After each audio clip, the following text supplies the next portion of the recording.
So the Cosmere RPG has just released, and I thought I'd put together this video which is going to show you the differences between D&D and Cosmere RPG. We're not going to be getting into the proper nitty-gritty of like the language changes. For example, it's called agility now instead of acrobatics. We're not going to be getting into those specifics. The point of this video is to help people who already know how D&D plays, understand how Cosmere RPG plays, and then decide if they want to go ahead and invest money and time into the Cosmere RPG. So let's start with the high level stuff and then we will drill down into the other stuff. Cosmere RPG is also a polyhedral dice system, meaning you still get your D20, your D12, D10, D8, D6 and D4, but there is an additional dice called a plot dice. This is a 6-sided dice that has 2 blue circles, 2 red circles, and then 2 blank faces. If you don't own this dice, that's completely fine. You can just use a normal D6 and then just have 1 and 2 as the red circles,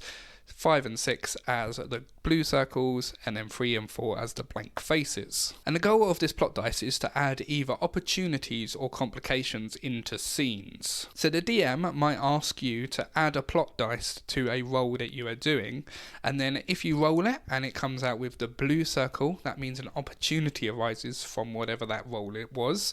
But if it's a red circle, that means a complication happens. So let's say you're in a bar brawl, which is quite a standard thing to happen in D&D, and you are rolling to see if you can hit someone with a bar stool. The DM might say add a plot dice to that, and then if you get a complication, i.e. it lands on a red circle, maybe with the swing of the bar stool you accidentally knock a lantern off of the side and it falls to the floor and sets the wooden floor on fire. Whereas if you've got an opportunity, maybe someone else in the bar has a grudge against the person you're fighting and joins in the fight with you.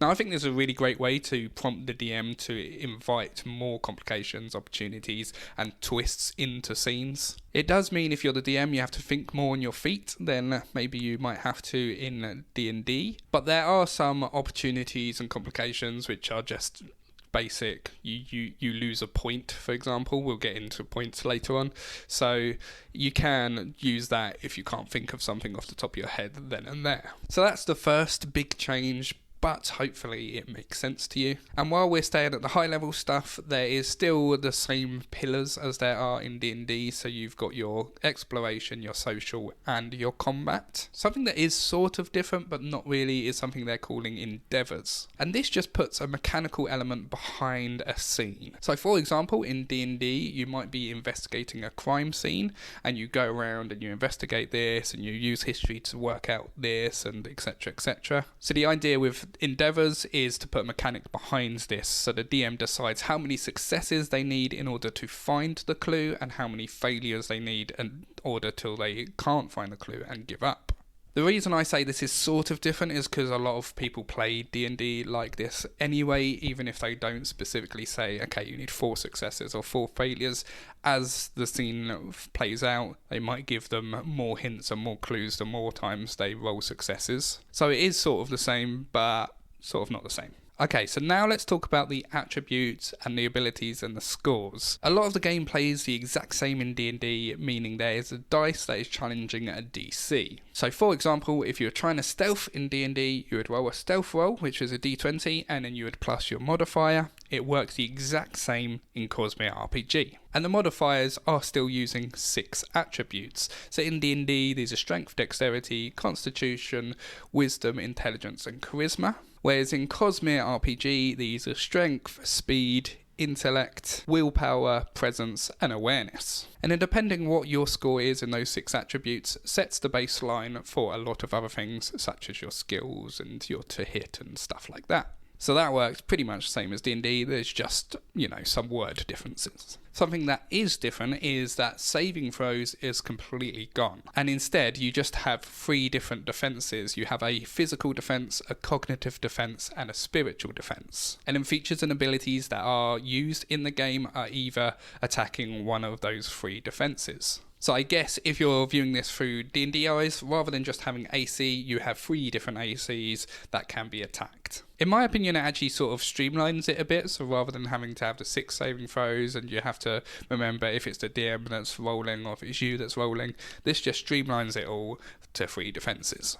And one last quite big difference before we get into the actual character creation, and then we'll go into combat, which has changed quite a lot, is the idea of focus points. Everyone gets focus points, and then they can spend these focus points in different ways. And depending what class you pick, although it's not called classes in the game that we'll get into in a minute, you can use those focus points in different ways. Everyone gets some basic ways they can use the focus, so even the equivalent to a champion fighter that doesn't have any resources will still be able to use focus in a couple of ways. And earlier on, when I was talking about the plot dice, this is one of the sort of cop-out ways you can use the plot dice. So for example, if they got an opportunity and the DM can't think on the spot of a good opportunity, they can just give them a focus point back. Or if they get a complication, they can just take one away. And this sort of replaces all class resources. So in D&D, clerics, for example, will get a certain amount of channel divinities, whereas a monk will get a certain amount of key points. That's all gone, and they just use a central focus point. And there's also no spells in this world, and therefore there's no spell slots. There is a thing called investiture instead. And in some abilities you get in the game will use investiture points to be able to use them, which is the equivalent of a spell using a spell slot in order to use it. So that is sort of similar, but obviously different terminology. Right, so let's get into the character creation element of it now. In D&D you have to pick a race or a species, as it's now called in the most recent D&D version.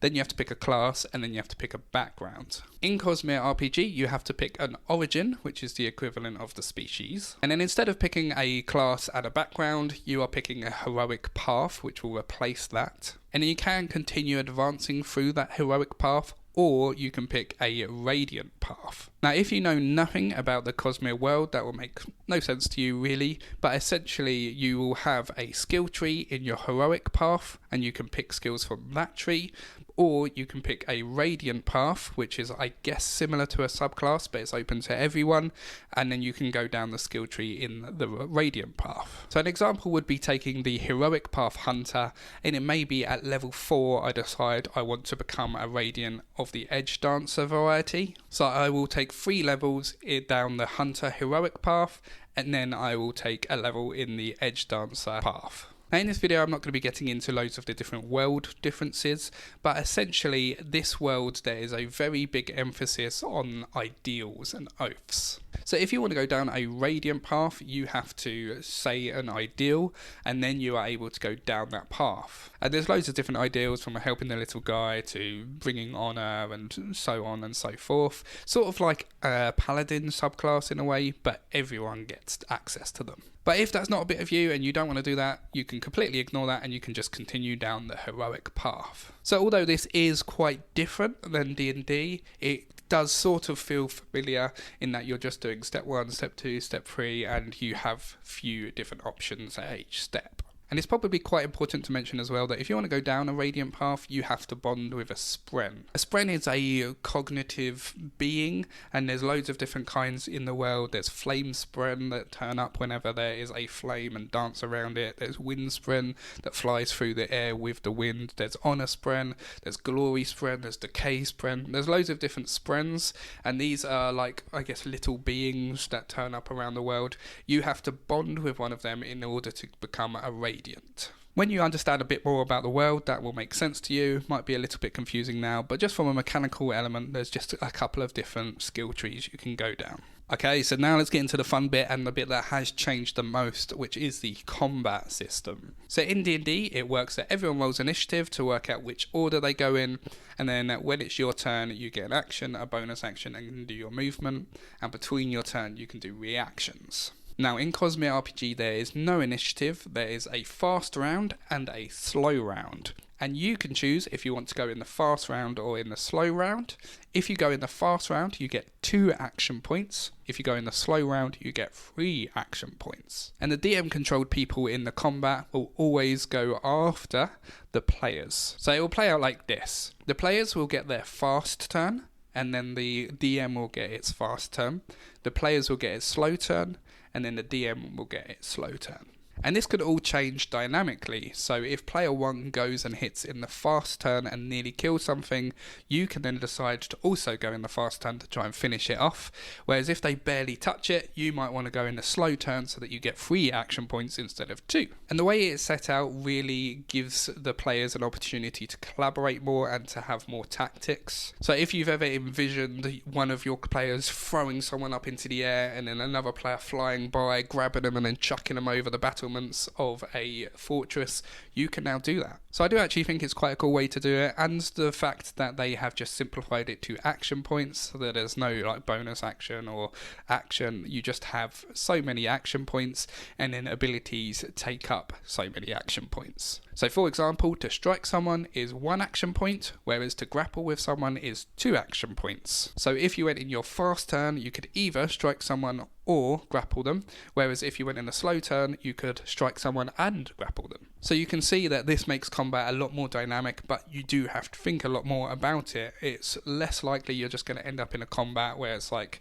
okay, Barbarian's going to rage and then hit them and hit them and hit them. The Warlock's going to sit back here and Eldritch Blast, Eldritch Blast, Eldritch Blast. It's always going to be dynamic. And it changes round to round. In D&D, when you've rolled your initiative, you keep that same initiative every single round. But in Cosmere RPG, you can go in the fast round on turn 1, and then you can go in the slow round in turn 2. So I actually quite like the idea, and it's also worth noting that there is a recovery action as well, so everyone can heal just by using an action point, and that's where you just sort of sit back, catch your breath, and recover a little bit, which once again I think is quite a cool addition. And whenever you do a strike, there is your main damage, which is for when you hit, but there is also graze damage for if you miss. So if you miss an attack, you can use up a focus point in order to graze them instead of completely miss, which once again is quite a nice thing to have, especially if you're just having a session where you're just missing.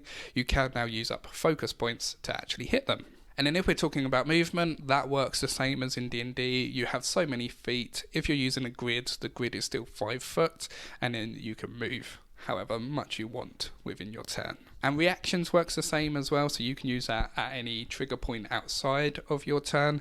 And there is a reaction that everyone gets called aid, so at any point you can assist someone else with their strike, for example.